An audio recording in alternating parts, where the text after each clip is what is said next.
guys, welcome back to my YouTube channel. My name is Ojo Elizabeth Moyinoluwa. You can call me Moyinoluwa, you can call me Moyin, preferably Moyinoluwa. Alright, so today I'm going to be giving you synopsis of a novel that I read, and I'm also going to be doing my makeup. I'm trying to become a pro when it comes to makeup. I'm a novice. No, I know a little bit of makeup. The ones that are during uni days, so I just think like, what can I do? Because I'm always lazy whenever I want to do my makeup. So I wanted to like be consistent about it. So the next thing I could think of was doing a book reading and makeup together. I'm going to be consistent. I'm putting you guys on some lovely novels. So here is the book, Tomorrow I Become a Woman. This book really dives into the life of women in Nigeria back in the 90s and back in the 90s, the 70s, what women are expected to do back then, why they got married, like norms and values, things like that. That is what this book is all about. And firstly, I would say this book is 10/10. Alright, so I have this foundation. This one is View Beauty. Both is View Beauty, and I have Northern Beauty. This one, I have had this one like 2 years or a year plus, and this one is pretty new. These are the few things you need to know about this book. The main character of this book is Obianuju. Obianuju has 3 older brothers. Obianuju is the last child, and the name of our brothers are Ikeshuku, Ugoshuku, and Kelechi. Kelechi is the first one. Then Obianuju's mother's name is Obiageli. Then Obianuju also has a father, but the father died along the way. Also, Obianuju also has an uncle. The name of our uncle is Ikena. That is our mother's younger brother.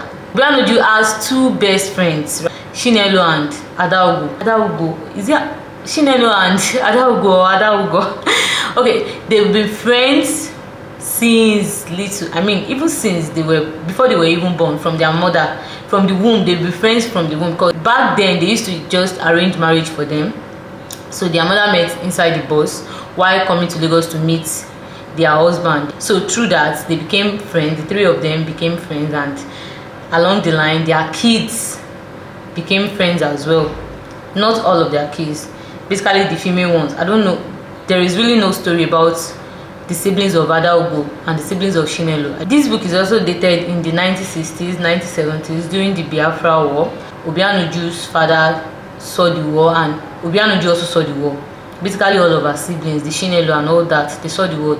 Then during that period, Uncle Ikena, that was Obianuju's best uncle. In fact, Obianuju was in love with his uncle, that Obianuju said he wanted to marry his uncle. She woke up one morning, went to meet her mother, and she told her mother that she's going to marry Uncle Ikena, jokingly, because she was so in love with Uncle Ikena. And according to the story, Uncle Ikena was very handsome. Uncle Ikena was good.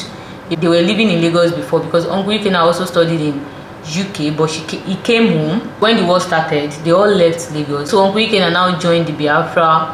Is it Biafra or Biafra? Please just let me know. But after the war, they couldn't find him, dead or alive. Obianuju's mother, that's Obiageli, was so hopeful that Ikena was still alive. So another thing you should know about this book is Obianuju has a professor that she met when she was 19, and that professor was also 24. The name of the professor is Dr. Akintunde, a Yoruba man. But Obianuju was stylishly in love with Dr. Akintunde, and Dr. Akintunde was also in love with Obianuju, but there is no way they could express it, because it was just a professor and student relationship. But it was more than that, because Obianuju has every right to come into his office. Obianuju can ask any question. Like, Dr. Akintunde was her best friend, and they were almost the same age. The gap between them was like 4 or 5 years back then. So when Obianuju was in 400 level, Obianuju was 21 years old. So on this very fateful day, Chinelo and Adaugo forced Obianuju to the church.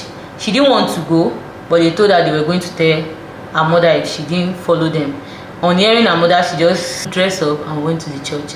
So when she got to the church, a man appeared as the choir called. The man was handsome. The name of the man was Chigozie. Obianuju immediately fell in love with Chigozie. But Chigozie had so many suitors. You know, a very handsome man that can sing. Every other ladies in the church wanted to marry Chigozie.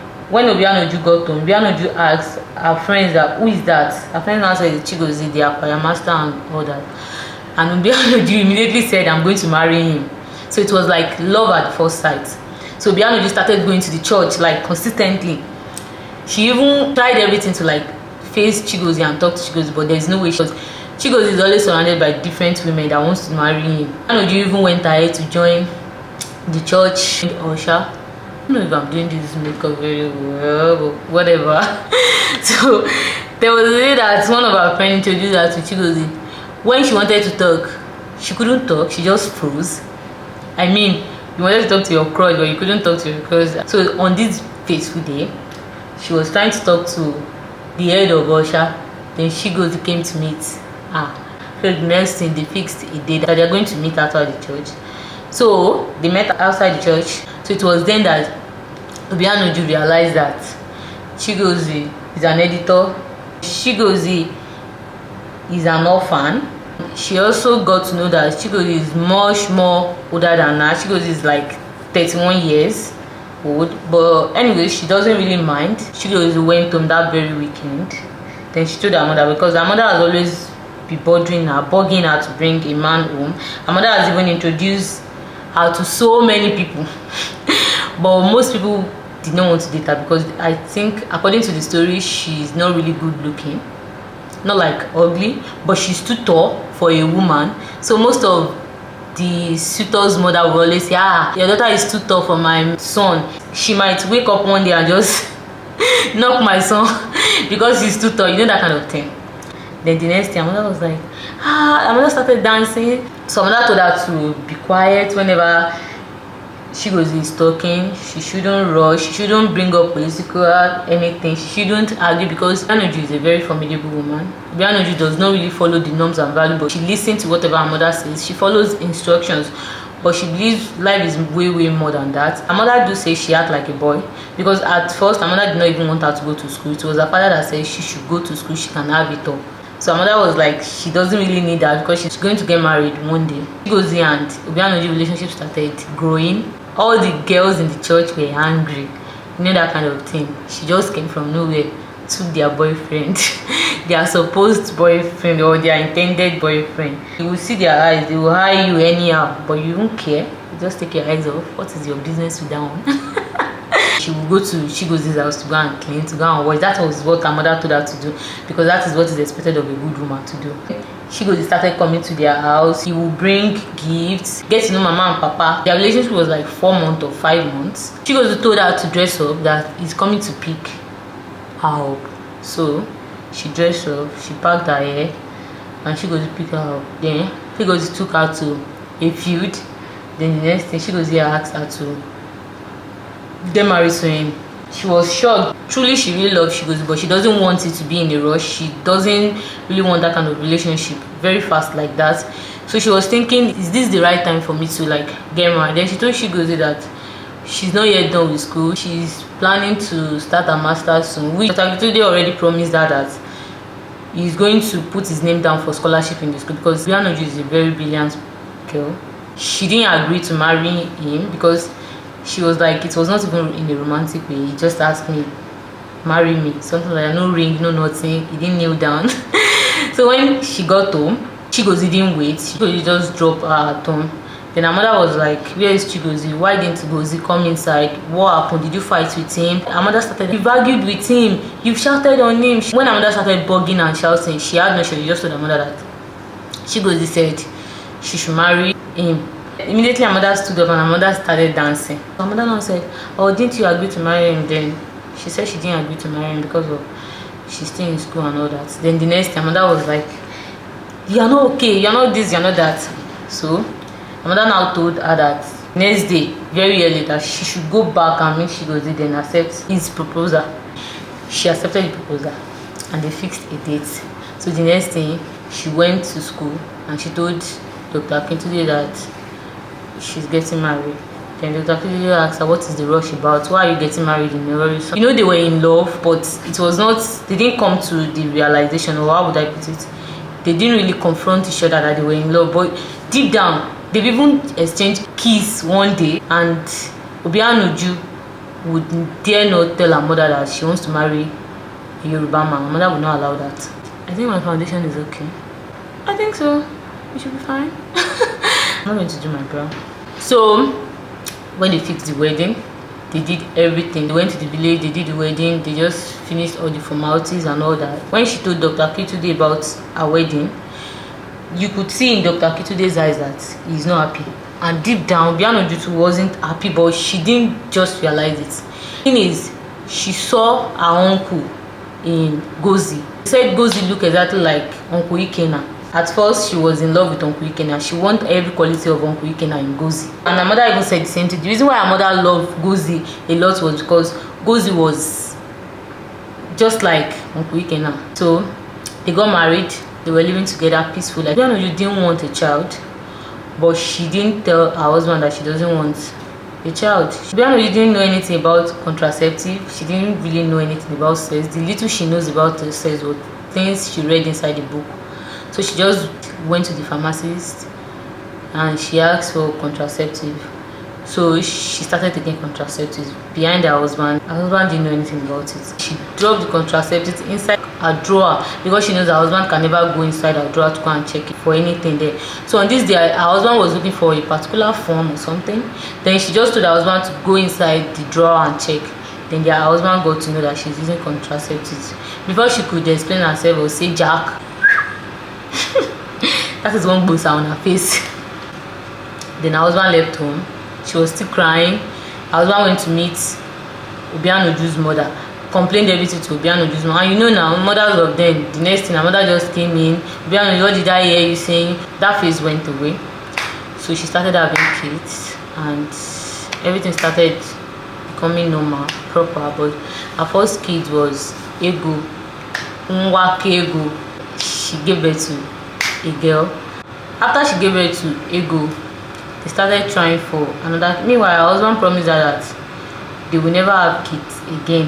When her husband took her to the labor room the first time, and her husband couldn't believe what his eyes saw, like the way Obianoju was screaming and everything. So they started trying to have more kids.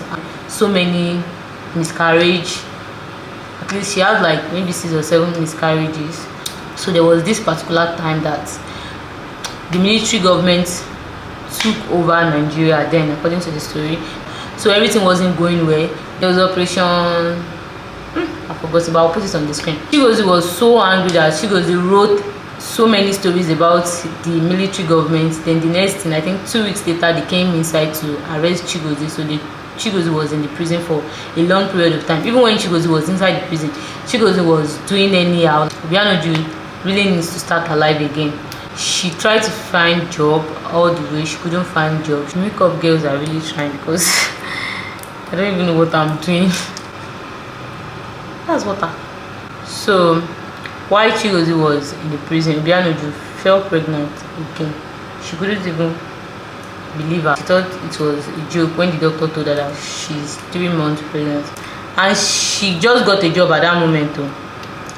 Then when she went to meet her mother said there's no need, that her father will start up a business for her. She started a provision store. So on October 1st, just as a gift, the military government said every protester, like every journalist in the prison, should be released. So Chigozie was released. So when Chigozie got home, you know Chigozie has always been a woman beater. So Obianoju was even scared of her husband. She cannot even talk. She cannot ask any question. All she needs to do is obey. She must not say Jack. Before she say Jack, everything don't goes for her face. Instead of Chigozie should be looking for a job, Chigozie would just start collecting her money. The money that is meant to feed her kids, Chigozie will start collecting it, beating her on top of the money all the time. So she just gave birth to the twins. Then there was this particular time that she fought with her husband, that she had to pack all of her things. She came home. Then her husband started begging. She was with her family for a while. Mother even went about to bring a church member to come and preach, to come and beg her to come. Everything was just the fault of Obianoju. They put all this fault on Obianoju. They told her it was her fault. She wasn't keeping quiet enough. That was why her husband was beating her. There was this particular time that Ikechukwu Kelechi and Ugo Chukwu came inside. Obianoju's face swollen swollen. They are going to beat the husband. Omo, they really beat Chigozie that very day. They carried Chigozie inside the car, took him to another place, went ahead to beat him until Obianoju started begging them to please release her husband. Obianoju and her mother didn't stop looking for Uncle Ikenna. They put his name in all newspaper, his pictures and everything. They were going to visit so many people that said they met Uncle Ikenna during the war to hear their stories, but her mother was just hopeful that Uncle Ikenna is still alive. Then Obianoju also didn't stop communicating with Dr. Akintunde. By this time, Dr. Akintunde already left Nigeria during the military regime. He left Nigeria because they said money wasn't coming for research, so he was in New York. One time, Obianoju's husband just became rich all of a sudden. He started working with the government that he criticized so much, started delivering things in bulk, but it was like a cheat. Like, you have to add money, you know, those kind of things for the government. Obianoju was not even free. Obianoju could not do anything. Obianoju did not even have her own personal account. Her husband does not even give her money, and her husband did not allow her to work. They started moving from local places. They moved to Ikoyi. They started living in Ikoyi, but everything wasn't good for Obianoju. It was from one slab to another. Before she said Jack, it was another slab. When I say I don't know how to do makeup, I'm not lying. I think I went to a makeup class, but you know, I didn't stay there anyways, so I'm not gonna lie. I love blush a lot, like a whole lot. I love it on my face.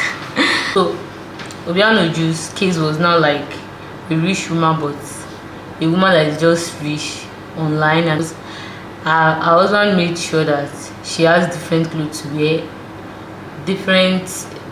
I think she's even driving the latest Benz at that time. Her husband made sure she like, to the public, she's very wealthy, but deep down she doesn't even have a kobo to her name. So there was this particular incident that happened to Obianoju's friend, that's Chinelo. Chinelo has 2 kids, a boy and a girl, but Chinelo's in-laws were still disturbing Chinelo to give birth to more kids. But her husband wasn't even bothering her, but also deep down she wants more kids. But when she got to the hospital, they told her that she's sick. She has one kind of disease that is related to the heart. She should try as much as possible to avoid getting pregnant. So she told Obianoju, but she did not tell Adaogo, and she told Obianoju not to tell Adaogo. So Adaogo wasn't aware of it, and at that moment Adaogo was also looking for a boy. Adaogo has like 5 or 6 girls already, but she was still going to church, praying, looking for that real child. According to them, that real child, the son. Chinelo got pregnant again. Obianoju just got to know, and Adaogo also got to know. Then Obianoju, isn't she scared of her health? Why would she get pregnant? Did she tell her husband about it? She said she didn't tell her husband. The name of her husband is Christopher. That she's going to tell her husband later because her husband is too fearful. So along the line, Chinelo died while trying to give birth to the child. So when they got to the hospital, Christopher called Obianoju and Adaogo to come around. The doctor said they tried everything.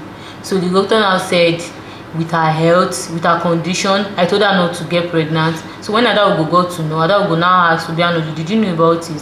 So Obianoju couldn't even say anything that she knows about it or she doesn't know it. So that immediately broke their friendship. After Chinelo was buried, immediately from the hospital, they didn't get to talk to themselves again, and that was the end of that relationship. There was this day, a woman came in with a boy and some other family members. So they told Obianoju that that small boy belongs to her husband. So Obianoju was like, are you people joking? What are you people saying? So Obianoju was just angry. Obianoju sent them out of the house, that they should go out, that Chigozie is not around. So deep down she knows they were not joking, because that boy really looked like Chigozie. So she went straight to her mother to meet her mother. When she got there, the whole blame was on her, as expected. Her mother was like, I told you to find a boy for him, I told you to do this. So her mother said she should go back home, she should go and wait for her husband, and she should not do anything. she should get pregnant instantly whenever her husband gets back, that she should make sure she's pregnant for her husband. She should not even say anything. Ego, that's Ego was already a grown-up woman. She's like maybe 20. Ego got to know that something is wrong with her mother. So her mother now explained to Ego, like forcefully. So Ego told her mother that her mother must make sure that her mother should ask Chigozie, because if she didn't ask Chigozie, she's going to confront her father.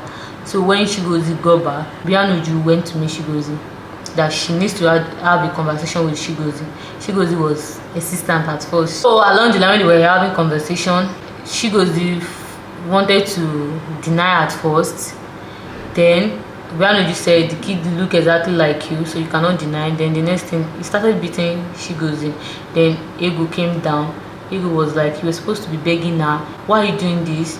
Ego already told her mother that her mother is going to get divorced, that there is nothing her mother wants to say, but her mother should confront her father. At the end of the day, Chigozie beat Ego to the extent that Ego started bleeding from the head. Obianuju took Ego to the hospital. So when Obianuju got, is it like this? Is it like this? When Obianuju got to the hospital, they told Obianuju that Obianuju need a particular amount, and Obianuju said she doesn't have that kind of amount. So the doctor did not want to do the surgery, but Obianuju had to beg. Obianuju now dropped the key to her car, so Obianuju started looking for that money. But Obianuju couldn't tell her brothers because she doesn't want to disturb her brother. So when Obianuju called her husband to tell her husband that Ego is in this also place, her husband did not even bother. He said that is none of his business, that Obianuju raised a ruthless kid, that so she should sort out that issue. So because Obianuju has not been coming to church, Sister Bolatito came to her house to look for her. So Sister Bolatito met her on the way. Then Sister Bolatito dropped her in the church. Sister Bolatito was even asking her what happened to your car. So before she could say Jack, she just started crying. So Sister Bolatito rendered the help. When Ego was finally okay, they came home, they packed all their things. Obianuju does not even know where they are going to, but she just knows she's not going back to the house. Later, she gathered money from all of her expensive things. She owned expensive jewelry, expensive clothes. So she started selling everything just to raise money. So she was able to raise a little bit of money and rent a space. Then her mother started calling to know where she now stays, but she didn't want to tell her mother. She knows whenever she tells her mother will bring her husband. Her mother told her one day that because at that time her father was already dead, so her mother now told her that even her father that she loved so much, her father that she respected so much, once beat her. Like her father was once a woman beater. Her mother said when she gave birth to the first child, that's Kelechi, she thought her father was going to be stable. It was until she gave birth to Obianuju, that was when her father was stable and her father was calm. So her mother was trying to tell her that her husband is still going to change, that she should go back to her husband's house. But she did not even listen to her mother. She said she's not going back. So on this fateful day, she gave her mother the address. She warned her mother not to bring Chigozie. Her mother came in the first day. Then the second day, it was Chigozie and the police. Then they arrested Obianuju, that Obianuju tried to kidnap Chigozie's kids. Imagine. So Obianuju was in the cell for a period of time. It was Sister Bolatito that came in to help Obianuju. I don't know if I'm doing this makeup right or I'm not doing it right. I have not even applied powder. Is it powder first or powder after? So there was this particular time she went to the market. She met Sally. Sally was her old time friend. Sally, they went to the same school. Sally was a carefree lady back then. In fact, it was the first time she got to know contraceptives was through Sally. So when she explained all of her problems to Sally, she didn't mean to explain to Sally, but it was during the conversation that she started crying. So it was Sally that gave her a lawyer's number. It was even Sally that gave her Dr. Akintude's number again. So she went to call Dr. Akintude. So they started the divorce. The lawyer told her that it won't be easy. The lawyer even said maybe she should reconsider because her husband is a big man and it won't be easy for her to just leave her husband like that. But she said whatever is going to happen, she doesn't care at this moment. So on this day, she went out. Before she got back, her daughter came to meet her. Then her daughter said someone came looking for you. So her daughter gave her one note, and it's inside the note it was "see you soon, Smalley," and it was always Dr. Akitide that used to address her as Smalley. That means Dr. Akitide is in town. I was jiggy, I was happy. And that was the end of the story. She got, I don't know if she got free, but I know she's going to get free, and probably she's going to marry Dr. Akitide again. I really wish that is the end. There's one particular thing I like about this writer. You know, the visualization that comes with reading novels. I really like it when you are reading a particular thing and you can immediately imagine what the writer is trying to say. For example, a particular sentence where they said, so Obiageli put her hand in the air and she said, Obianoju, think. I immediately imagined that she said, she put her hand in the air like that, and she said, Obianoju, think, something like that. Whenever the writer said, so he stood up, he folded his hands, and he pointed at the window and he said, you are not coming here. In a bad tone, I already know what the writer is saying. It's just like an example of folding your hands like this and pointing to the window. You will not come back here today. I don't want to see you here again. Something like that. I really love the writer. There was not too much vocabulary that I could not, that I have to start checking dictionary to understand. But then I learned some words. Wele, you know wele. When they say the Wele are the Waylay. I didn't know it was a proper English word. I thought it was like maybe a borrowed word, something like lobby. There was this particular thing that I didn't know, lobby, like when you lobby something. I didn't know it was a proper English word. I thought it was just like, because Yoruba people used to say it very, very well. So I thought it was maybe a borrowed word or something, but I didn't know it was a proper English word. So it was just like this Wele. So I learned that Wele is the proper English word because I saw it inside this book. I have different pages that was funny to me. So one of the pages were page 129. When she started her masters again, her mother said she shouldn't go back, like she shouldn't continue the masters. Her mother and her husband went to meet Dr. Akintide. When they were discussing the next thing, she started crying. So Dr. Akintide was now asking what happened. Is it because of the pregnancy? Is it just the pregnancy alone or something? But she couldn't talk. She didn't say anything. So they now said in that page, he said he knew. I knew he knew. And he knew I knew he knew. In Yoruba it will be like Momo. Like he knew. Omo. Momo. Omo pe momo. And Omo pe momo pe omo. Something like that. There's another page that is really funny to me. This page is in page 139, 140 and 141. So there was this particular day that Obianoju's neighbors were fighting. Mama Ifeoma and Mama Bidemi. Both of them are friends, but they started fighting at that moment. So she now went to me then, and why are you people fighting? Then the next thing, Mama Ifeoma narrated to her that they have a neighbor that is Mama Sikira that just gave birth. So Mama Ifeoma wanted to go and greet Mama Sikira. So she came to meet Mama Bidemi that she should please teach her a bit of English, a bit of Yoruba, so that she can communicate with them in Yoruba. So the next thing, Mama Bidemi told her that when she gets there, she said that ẹ káàárọ̀ olóṣì ni gbogbo yín. Then she should turn around to the lady that just gave birth and say, Sisi, obo yin ko.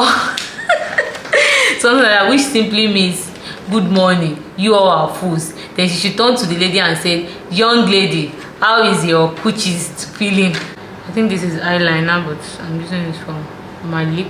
I have a few pages that I hate. One of it was when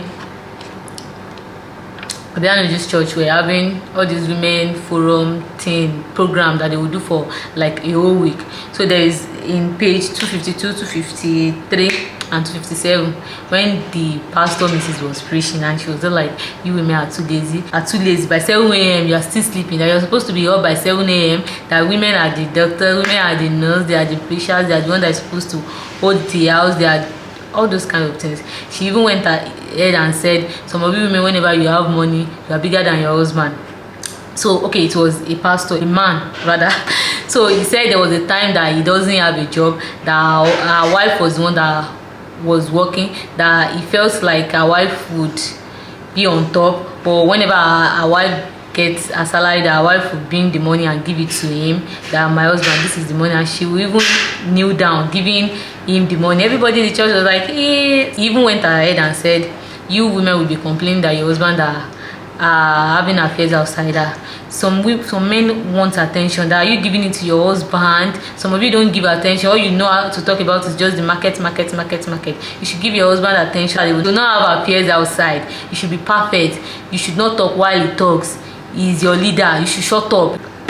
You need to read this book. Another paragraph that I read was in page 368 when Obianoju said she's not going back to her husband. Then her mother started bugging her. Now her mother started telling her that your husband is rich. Are you not selfish? Why would you leave home when you know your kids will start living like a pauper while your father lives in mansion? Who is going to marry a divorced woman with 3 kids? Who is going to marry you as your age? Who is going to stay with you? You are very selfish. You are not even thinking about your kids. I think one problem of Obianoju was her mother, because any small thing her mother is there, her mother is telling her to go back. That page really aches me. It gives me a headache, honestly, because I wanted to meet Obianoju's mother and just tell her to just sit down, madam, sit down. So this is today's makeup. Let me know what you think. I think I tried, and this is going to be the end of my story, of my book story, of my summary.